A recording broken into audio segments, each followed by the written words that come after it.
दल सब मुहूर्त प्रस्तुत निर्वाचन जेकोसी निर्वाचन आसो प्रस्तुत भारतीय जनता पार्टी ओडिशा प्रदेश निर्वाचन प्रस्तुत अधूरा कार्य जनवरी मास बंद अच्छी 73-74 एमेंडमेंट पर जो निर्वाचन हम से निर्वाचन समय अनुसार हम एवं आमे आमर कार्यकर्ता सबु समय सबु निर्वाचन में प्रस्तुत अच्छा जनगणना एप्रिल आरंभ हो किसी रिसिड्यूल हबार संभावना ना जनगणना एवं निर्वाचन ये तार तालमेल समान स्तर निर्वाचन कमिशन कर दल सब मुहूर्त प्रस्तुत निर्वाचन जेकोसी निर्वाचन आसो प्रस्तुत भारतीय जनता पार्टी ओडिशा प्रदेश निर्वाचन प्रस्तुत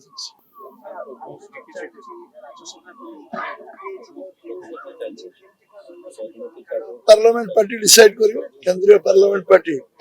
आमर विधानसभा पार्लियामेंट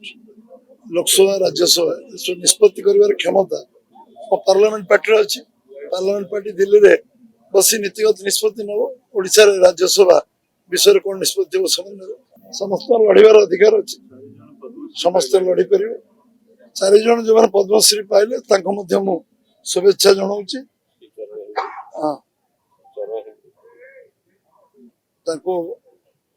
शुभेच्छा जनाऊँगी चरण हेम्ब्रम एवं महेंद्र कुमार मिश्र सीमांचल पात्र एवं शरद कुमार पात्र 4 जन जो पद्मश्री पाइले से भारतीय जनता पार्टी तरफ शुभेच्छा केंद्र सरकार को धन्यवाद देवी से ओडिशा को ओडिशार जो लोक निश्चित भाव ओडिशार लोक भीतर उत्साह प्रेरणा आसो।